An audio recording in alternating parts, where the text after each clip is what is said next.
وَآتَيْنَا مُوسَى الْكِتَابَ،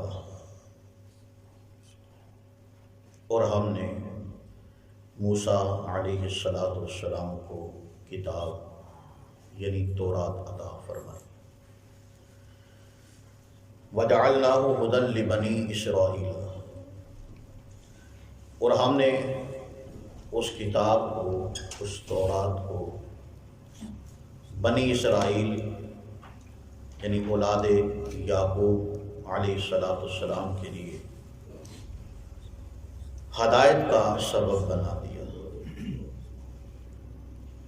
اللہ تتخذوا من دونی وکیلا،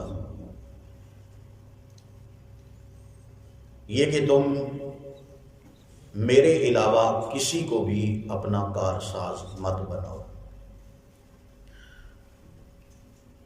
ذریۃ من حملنا مع نوح، ان لوگوں کی اولاد ہو کہ جن کو ہم نے نوح علیہ السلام کے ساتھ سوار کر لیا تھا۔ انہ کان عبدا شکورا، بے شک وہ جناب نوح علیہ السلام اللہ کے شکر گزار بندے تھے۔ وقضینا الی بنی اسرائیل فی الکتاب، اور ہم نے بنی اسرائیل کے متعلق ہم نے یہ فیصلہ سنا دیا فی الکتاب، کتاب میں، لَتُفْسِدُنَّ فِي الْأَرْضِ مَرَّتَيْنِ، کہ تم زمین کے اندر 2 مرتبہ فساد کرو گے۔ وَلَتَعْلُنَّ عُلُوًّا كَبِيرًا، اور اسی طرح تم اس زمین میں بہت بڑی سرکشی پہ اتر آؤ گے۔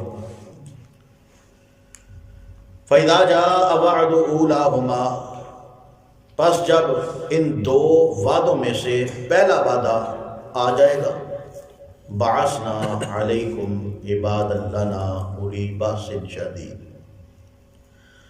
ہم تمہارے خلاف انتہائی طاقت والے جنگجو لوگوں کو تمہارے خلاف کھڑا کر دیں گے۔ فجاسوا خلال الدیار، وہ گھروں کے اندر داخل ہو جائیں گے۔ وکان وعدا مفعولا، اور اللہ کا جو وعدہ ہے وہ پورا ہونے والا ہے۔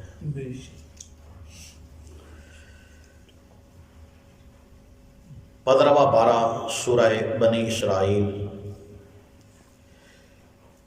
آیت نمبر 2 تا 5 بمائے ترجمہ آپ نے یہ آیات سماعت فرمائی ہے۔ سابقہ دروس میں کئی دنوں سے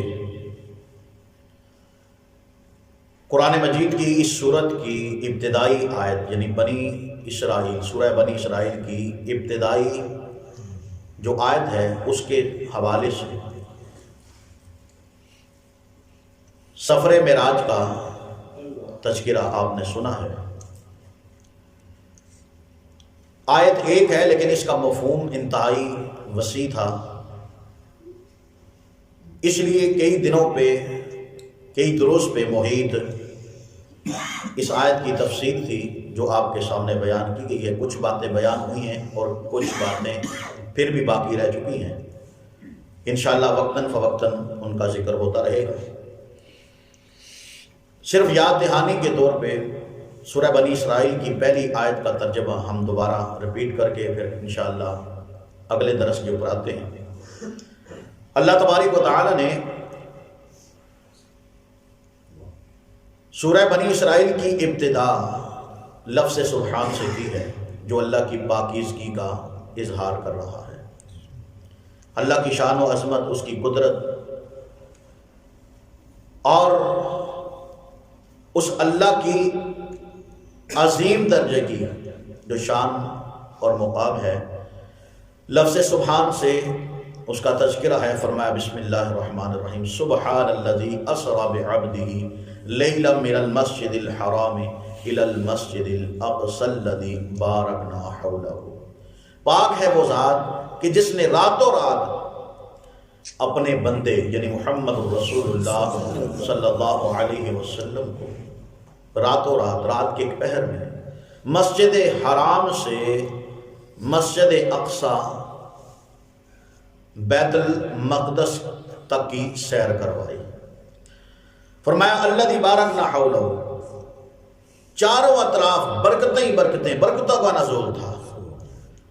فرمایا لنریہ من آیاتنا، ہم نے اپنی کئی نشانیاں امام کائنات جناب محمد رسول اللہ صلی اللہ علیہ وسلم کو اس سفر کے دوران دکھائی ہے۔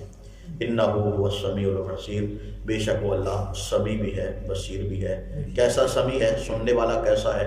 کیسا بصیر؟ دیکھنے والا ہے۔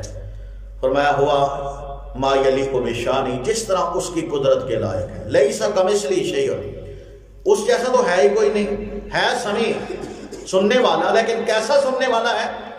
لا تضربوا للہ الامثال، اللہ کے لیے مثالیں بیان کرنا یہ بیوقوفوں کا کام ہے۔ اللہ کیسے سنتا ہے؟ بندہ اپنے طور پہ اپنے قیاس آرائیاں شروع کر دے، اس طرح سنتا ہے، یہ اس کی صفت ہے، یہ دیکھنے کی صفت ہے، یہ سننے کی صفت ہے، یہ اس کے علم کا احاطہ ہے۔ یہ نادانوں والی بات ہے، بے وقوفوں والی بات ہے۔ اللہ خود قرآن پاک کے اندر ارشاد فرماتے ہیں کہ لیس کمثلہ شیء، اللہ جیسا دنیا میں کوئی نہیں۔ جب اللہ جیسا نہیں تو پھر اس کی صفات، جس طرح وہ ذات کے اعتبار سے با کمال ہے، اس طرح وہ اللہ صفات کے اعتبار سے بھی با کمال ہے۔ صرف ایک آیت کو بیان کرنے کے بعد، چونکہ واقعہ معراج نبی آخر الزمان جناب محمد رسول اللہ صلی اللہ علیہ وسلم کے ساتھ متعلقہ ہے، اور یہ قرآن اللہ پاک نے محمد رسول اللہ صلی اللہ علیہ وسلم کو عطا کیا ہے۔ جب رسول اللہ صلی اللہ علیہ وسلم مکہ کے اندر لوگوں کو دعوت توحید دے رہے تھے، تو دعوت توحید دیتے ہوئے عرصہ دراز یعنی تقریباً 12 سال کا دورانیہ گزر چکا تھا۔ اس کے بعد معراج کے سفر کا معاملہ ہوا، اللہ پاک نے زمین سے آسمانوں پہ رسول اللہ صلی اللہ علیہ وسلم کو بلایا۔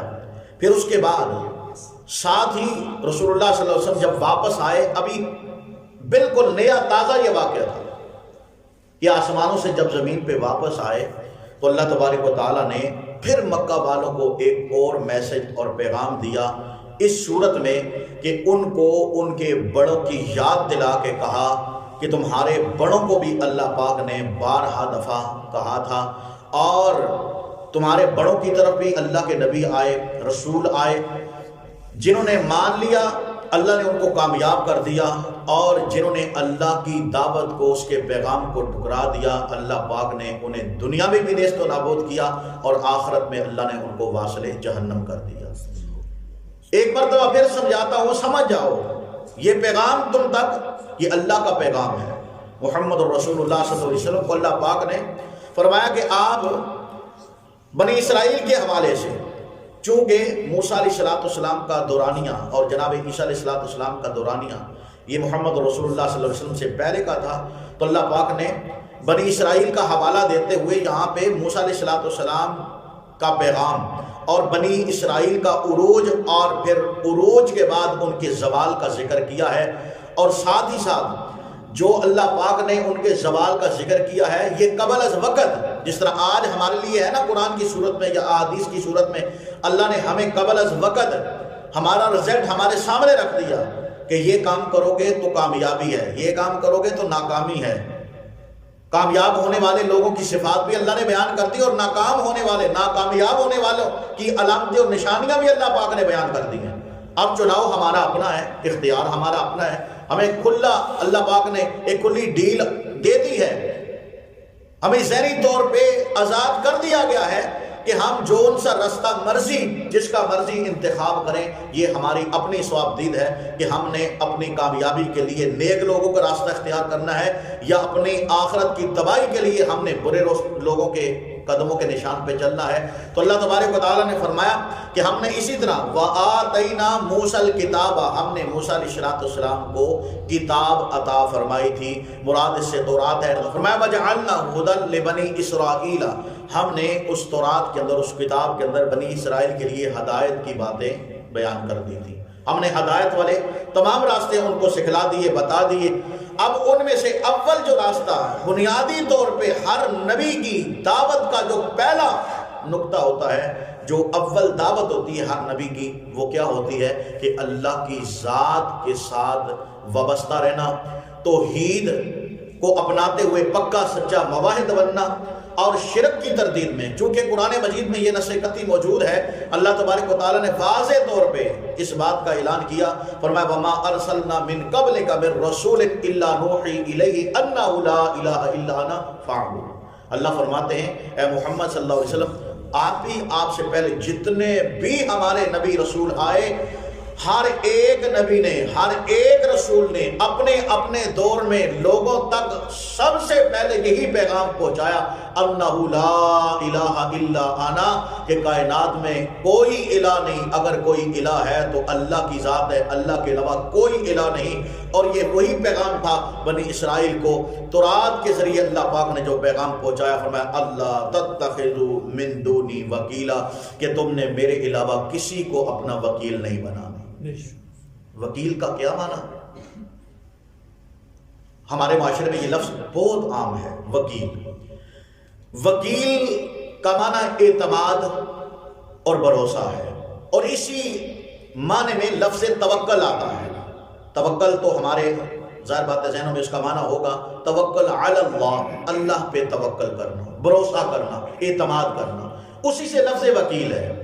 اب دیکھیں، ہم اپنے مثال تو دنیا میں کسی کا کوئی کیس ہے تو اپنے تمام تر جو کیس سے متعلقہ تمام معاملات ہوتے ہیں، ہم ایک فرد واحد کو جسے ہم وکیل تصور کرتے ہیں، ہم اس کے حوالے کر دیتے ہیں. تمام کا تمام جو ہمارے پاس ریکارڈ ہوتا ہے اس کے سپرد کر دیتے ہیں، اس کے حوالے کر دیتے ہیں، اور ہمارا اس کے اوپر اس طرح ٹرسٹ ہوتا ہے، اعتماد اور بھروسہ ہوتا ہے، جس بنا پہ اس اعتماد اور بھروسے کی وجہ سے اسے وکیل کہا جاتا ہے. یہ ہے وکیل. یعنی اللہ کا یہ پیغام ہے کہ ہمارا تمام تر معاملات میں اگر بھروسہ ہونا چاہیے تو اللہ کی ذات کے اوپر ہونا چاہیے. اسی کا نام توکل ہے. اور جو اللہ کی ذات کے اوپر توکل کرتا ہے، اعتماد اور بھروسہ کرتا ہے، وَمَن يَتَوَكَّلْ عَلَى اللَّهِ، جو اللہ کے اوپر توکل کرتا ہے، اللہ رب العالمین فرماتے ہیں دنیا کی پریشانیاں بھی دور کرتا ہوں، آسانیاں پیدا کرتا ہوں. اور دنیا کے اندر اللہ پاک فرماتے ہیں وَيَرْزُقُهُ مِنْ حَيْثُ لَا يَحْتَسِبُ، انسان سوچ بھی نہیں سکتا رزق کہاں سے آئے گا. اللہ فرماتے ہیں توکل کرنا تمہارا کام ہے، رزق وہاں سے پہنچاؤں گا جہاں سے تم سوچ بھی نہیں سکتے، تمہارے وہم و گمان میں بات نہیں ہوگی. اس لیے اللہ کی ذات کے اوپر توکل، اعتماد، یہ بھی توحید کی ایک قسم ہے. اللہ پاک فرماتے ہیں ذریۃ من حملنا مع نوح. اب دیکھیں نا، دنیا میں اگر کوئی بچہ، کوئی جوان کوئی قصور کرے، کوئی غلطی کرے تو فوراً اسے تنبیہ کرنے والے، سمجھانے والے فوراً بطور آر اس کے بڑوں کا حوالہ دے کے کہتے ہیں او یار تیرا ابا تے اینجتا نہیں سی ہے، تیرا دادا تے اینجتے ہوتے بڑے نیک سن، تمہارے باپ دادا نیک تھے، تم یہ کام کیوں کر رہے ہو؟ اب یہ اسے ایک یاد دہانی کے طور پہ ایک نسبت بڑوں کی طرف کی جاتی ہے. اور یہی انداز اللہ پاک کا یہاں پہ بھی ہے. اور قرآن مجید میں میرے ذہن میں ایک بات آئی ہے، جناب سیدہ مریم علیہ السلام سلام اللہ علیہا، اللہ تبارک و تعالیٰ نے جب آزمائش کے اندر مبتلا کیا مریم علیہ السلام کو، اللہ پاک نے بغیر خامد کے جب بیٹا عیسیٰ عطا کیا تو اس وقت جو اول دور میں حالات تھے، سیدہ مریم اتنی پریشانی کے عالم میں تھی تو کہنے لگی کہ کاش میں ان حالات کو دیکھنے سے پہلے ہی مر چکی ہوتی، اتنی پریشانی میں. لیکن یہ اللہ کا امتحان تھا، اللہ کی آزمائش تھی. تو اللہ پاک نے فرمایا کہ اے مریم تم پریشان مت ہو، جب تمہاری قوم والے، ظاہر بات ہے عزت کا معاملہ ہے، سیدہ مریم کی عزت کا معاملہ ہے کہ لوگ جب دیکھیں گے میرے گودی میں بچہ اٹھایا ہوا ہے تو لوگ میرے معاشرے کے، میرے اپنے انگلیاں اٹھا اٹھا کے مجھے جیتے جی مار دیں گے، میں ان کو کیا جواب دوں گی؟ اللہ تبارک و تعالیٰ نے فرمایا کہ آپ نے جب اپنی قوم کے پاس جانا ہے تو اپنی زبان سے کوئی جواب نہیں دینا. جب قوم والے آپ کی عزت کے اوپر انگلیاں اٹھائیں تو آپ نے اس گودی میں اٹھائے بچے عیسیٰ کی طرف اشارہ کر دینا. پھر اللہ پاک نے وہ مناظر دکھائے کہ چشمے فلک دیکھ کے حیران رہ گئی. جب قوم والوں کے پاس پہنچی تو اللہ تبارک و تعالیٰ نے قرآن میں یہ منظر کشی بیان فرمائی ہے. فرمایا کہ قوم والے کہنے لگے یا اخت ہارون ما کان ابوک امرأ سوء وما کانت امک بغیہ. وہی بڑوں کی بات یاد دلائی کہ اے مریم، ہارون کی بہن، تیرے باپ دادا تو یہ کام نہیں کرتے، تو نے یہ کام کیوں کیا ہے؟ اب بزرگوں کی یاد دلا کے، یعنی کہ وہ نیک تھے اور تم نے کیسا کام کر دیا. اب اس کے بعد جو ہوا قرآن مجید کے واقعات میں اللہ پاک نے اس واقعے کو بھی بیان کیا ہے، آپ نے متعدد بار سنا ہے. بات یہ ہے کہ جب کوئی انسان کو غلطی کرتا ہے، لوگوں کی نظر میں اگر اس کی غلطی آ جائے تو لوگ اسے آر دلانے کے لیے اس کے بڑوں کی طرف نسبت کرتے ہیں. یہی انداز اللہ پاک نے یہاں پہ اختیار کیا ہے. اللہ پاک نے بنی اسرائیل والوں سے مخاطب ہو کے یہ پیغام اور میسج دیا ہے کہ تم تو ان لوگوں کی اولاد ہو کہ جن کو نوح علیہ السلام کے ساتھ کشتی میں بٹھا دیا گیا تھا. اللہ ان کے اوپر راضی تھا. وہ تو اللہ کے نیک تھے، شکر گزار تھے، مواحد تھے، توحید پرست تھے، اور تمہارے اندر یہ شرک آ گیا. اور یاد رکھیے بنی اسرائیل یہ بڑی اسودہ حال قوم تھی، بڑی اللہ کی محبوب قوم تھی. اللہ پاک نے انہیں دنیا کے اندر ایسی نعمتوں سے مالا مال کیا تھا، ساڑھے نصیبے بھی وہ نہیں آئیں. اور من سلوا اللہ پاک نے پکا پکایا کھانا اللہ نے بھیجا. یہ کوئی معمولی بات تو نہیں ہے. اس کے علاوہ اور کئی قسم کی نعمتوں سے اللہ پاک نے ان کو مالا مال کیا ہوا تھا. لیکن جب کسی قوم کا بگاڑ کا وقت آتا ہے نا تو وہ قوم اصل تعلیمات کو بھول جاتی ہے، اللہ اور اللہ کے رسول کے پیغامات کو بھول جاتی ہے. کسی اللہ والے نے کتنی پیاری بات کی کہ جب اللہ کسی سے ناراض ہوتا ہے تو اس سے روزی نہیں چھینتا، رزق نہیں چھینتا، اس کے اوپر اور کئی قسم کے مصائب وہ نہیں اللہ ڈالتا. اللہ جب کسی سے ناراض ہوتا ہے تو اس سے سجدوں کی طاقت اللہ چھین لیتا ہے. اور بات بالکل حقیقت ہے، جس سے سجدے کی طاقت چھین لے گئی اس کے پلے ہے کیا؟ کچھ بھی نہیں ہے.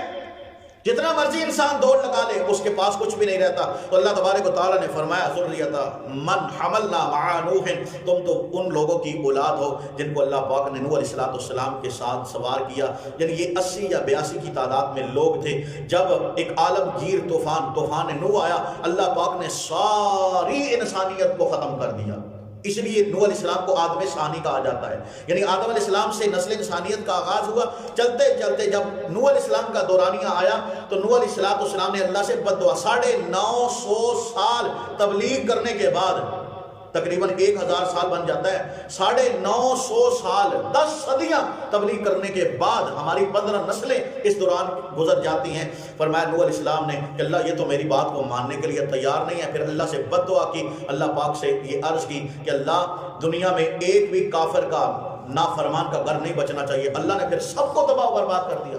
طوفان آیا، پانی چاروں اطراف سے، زمین سے، اوپر سے، حتیٰ کہ مفسرین نے لکھا ہے گھر کے تندورے جہاں روٹیاں لگتی وہاں سے بھی پانی کے چشمے ابل پڑے، اور دیکھتے ہی دیکھتے چاروں اطراف پانی پانی، اور ڈوبنے لگے، غوطے کھانے لگے. نوح علیہ السلام کو اللہ پاک نے حکم دیا کہ جو تیرے ماننے والے 80 یا 82 کی تعداد میں، فرمایا ان کو اپنے ساتھ بٹھا لو. ان کی طرف نسبت کر کے اللہ نے فرمایا وہ تو نیک تھے، اللہ کے محبوب تھے، اللہ کو راضی کرنے والے تھے. اور جناب نوح علیہ السلام انہ کان عبدا شکورا، کہ نوح علیہ السلام اللہ کے شکر گزار بندے تھے، شاکر بندے تھے.